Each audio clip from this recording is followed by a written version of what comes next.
وعلى آلہ وصحبہ اجمعین۔ آنریبل پریزیڈنٹ صاحب، فارمر پریزیڈنٹس، میزبان گرامی جناب سعید تاج صاحب، جناب وحید تاج صاحب، آنریبل ماڈریٹر ڈاکٹر اکرم ورک صاحب، میں آپ سب کا تشریف فرما تمام معزز مہمانان گرامی کی خدمت میں سلام بھی پیش کرتا ہوں اور دعا گو بھی ہوں کہ اللہ تعالیٰ آپ سب کو اپنے حفظ و امان میں رکھے، اور جن مشکلات کا پریزیڈنٹ صاحب نے ذکر کیا، یہ پاکستان واقعتاً بہت مشکل حالات میں ہے، کاروباری طور پہ، اکنامکلی۔ اللہ تعالیٰ اس ملک کی خیر فرمائے اور اس کے لوگوں کی خیر فرمائے۔ مجھے سمجھ نہیں آ رہی کہ میں اتنے اہل علم کے سامنے کیا کہوں، اور وہ بھی اتنی خوبصورت شام میں۔ اور عام طور پہ اس میں ریکمینڈ یہی کیا جاتا ہے بڑوں سے، جن سے ہم سیکھتے ہیں، کہ دن بھر کے تھکے ہوئے لوگوں کو شام کو زیادہ مشکل باتیں نہ بتائیں تو اچھا ہوتا ہے۔ میں بھی کوشش کروں گا کہ زیادہ کوئی مشکل تفصیلات میں نہ جاؤں، لیکن ایک دو چیزیں میں آپ کے صرف شیئرنگ کے لیے، یقیناً آپ جانتے ہیں، عرض کروں گا کہ جو مسلمانوں کی ہمیشہ سے جو پریورٹی رہی ہے چیزوں میں، ان میں جو ان کی انڈیپینڈنس آف سیلف تھی، یہ سب سے ٹاپ پریورٹیز میں رہی ہے، جس کو اقبال خود ہی سے انٹرپریٹ کرتے رہے، اور جو کہ بنیادی طور پہ ایک انسان کا جوہر ہوتا ہے، جسے اردو میں حریت کہتے ہیں یا آزادی کہتے ہیں۔ وہ کسی کی غلامی کو قبول یا تسلیم نہیں کرتا، اور اس پہ بہت زیادہ بزنس موریلٹی میں بھی، ادروائز بھی اس پہ لکھا گیا ہے کہ جو انسانی آزادی کے بعض بہت اچھی یعنی تسکین کی صورتیں ہیں، ان میں ایک بزنس کرنا بھی ہے۔ مجھے نہیں معلوم، میں کبھی اتنا زیادہ ان چیزوں کا تجربہ نہیں رکھتا، لیکن تھرو آؤٹ دا ہسٹری جب ہم دیکھتے ہیں تو جتنی ہماری امپائرز تھیں، پروڈکشن میں وہ جہاں بھی رہی ہیں دنیا میں، سب سے اچھی پروڈکشنز ان کی ہوتی تھیں۔ اور نہ صرف مسلمانوں کی، دنیا کی جتنی اچھی تہذیبیں رہی ہیں ان کا بھی یہی تھا۔ وہ چائنا کو دیکھ لیں، گریکس کو دیکھ لیں، ایک زمانے کے انڈیا کو دیکھ لیں، بعد میں اسپیشلی 3 امپائرز ایسی ہیں جن کا پروڈکشن میں بہت براڈ ویژن تھا۔ ان میں سلجوکس تھے، اور ہمارے یہاں مغل ٹائمز میں، ابھی میں بلکہ آپ میں سے اگر جو مطالعے کا شوق رکھتے ہیں وہ جانتے ہوں گے، این ایرا آف ڈارکنیس کتاب اس کی آئی ششی تھرور کی، جو ہندوستانی سیاستدان بھی ہیں اور دانشور بھی ہیں۔ اس میں انہوں نے تفصیلات دی ہیں، اور ان کے گرافس کے مطابق کہ 29% of global G D P جو تھا وہ صرف انڈیا کا تھا، اور انڈیا سے مراد وہ یونائٹڈ انڈیا جس میں مغل امپائر تھی۔ اور اس کے بعد کئی امریکن ہسٹورینز نے اس پہ لکھا ہے کہ جس وقت برطانیہ سرکار یہاں پہ آیا، لکھنؤ میں، بمبئی میں، احمد آباد میں، باقی ان علاقوں میں بہت بڑی بڑی انڈسٹریز تھیں، ان کو لٹرلی انہوں نے ڈسمینٹل کیا۔ اور اس مقدمے کی جو بہت اچھی وضاحت ہے وہ کلچر اینڈ امپیریلزم میں ایڈورڈ سعید نے کی ہے، کہ پہلے انہوں نے آ کے ایک چیز کو تباہ کیا، تباہ کر کے انہوں نے ہم پہ یہ ثابت کیا کہ تم ہندوستانی دیسی فلانے ڈھمکانے کسی کام کے نہیں ہو، بہت نکمے فضول لوگ ہو۔ اور ان کے جو میس ہوتے تھے ان کے باہر وہ لگاتے تھے کہ dogs and Indians are not allowed. تو وہاں انہوں نے ہمیں رکھ کے ٹریٹ کیا، اور انہوں نے ہمیں یہ احساس دلایا کہ آپ اسی قابل ہیں کہ آپ پہ بدترین غلامی کی جائے۔ لیکن یہ وہ تاریخ کی حقیقت نہیں تھی، یہ تاریخ کی حقیقت انہوں نے جبر سے، سیاسی تسلط سے، فوجی طاقت سے ہمارے اوپر، ہمارے اندر انتشار پیدا کر کے انہوں نے یہ کی۔ ورنہ آج بھی اکارڈنگ ٹو ششی تھرور کہ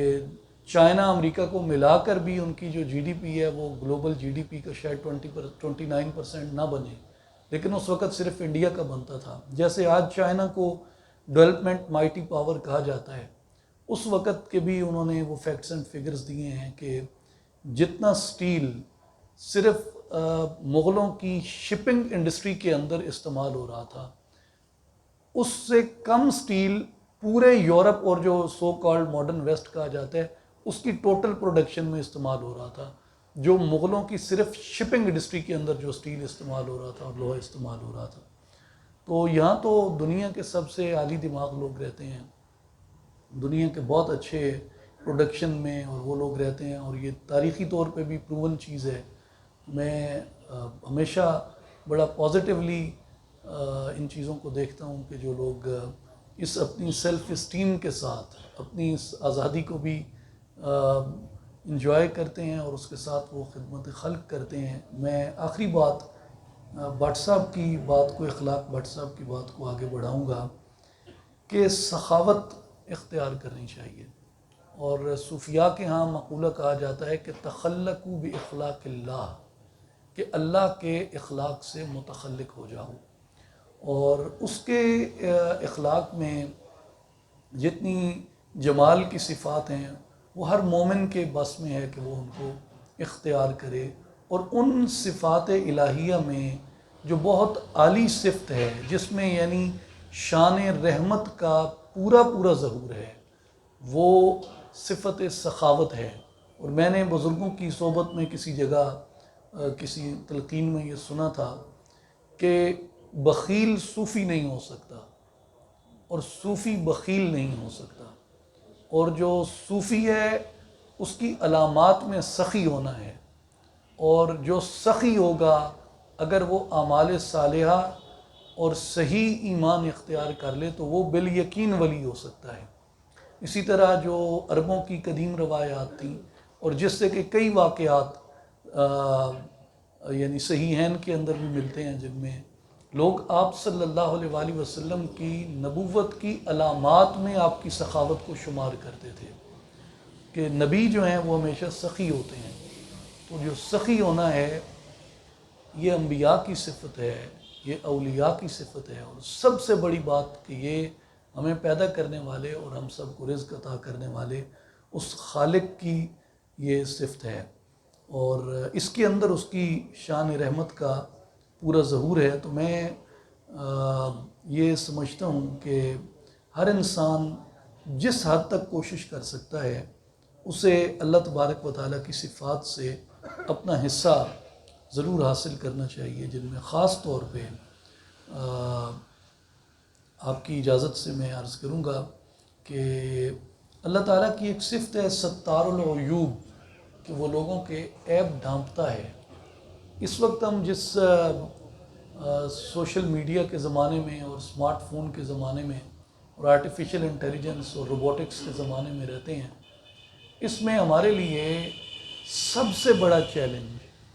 کسی شریف آدمی کی شرافت کا بھرم رکھنا ہے. میرے شیخ اور میرے بزرگ، میرے والد گرامی حضرت سلطان محمد اصغر علی صاحب رحمۃ اللہ علیہ، آپ یہ فرماتے تھے کہ ہر گھر میں مسائل ہوتے ہیں، ہر گھر میں مسائل ہوتے ہیں، لیکن بڑا گھر وہ ہوتا ہے جو اپنے مسائل کی پردہ پوشی میں کامیاب ہو جاتا ہے. ہر جگہ مسائل ہوں گے. تو بطور قوم دیکھیں ساری دنیا بھی کرتی ہے، اور ہم تو دنیا سے کہیں زیادہ بگڑ کے کرتے ہیں. آپس میں ہم ایک دوسرے کے جو ہے وہ اچھالتے ہیں. تو مجھے ایک بڑا سمپل سا فارمولہ ملا ہے کہ اللہ تعالیٰ کی صفت ستار العیوب سے، یعنی گناہوں کو پوشیدہ کرنے والا، ان کو ڈھانپنے والا، ان کو چھپانے والا، اس سے کیسے متصف ہوا جا سکتا ہے. تو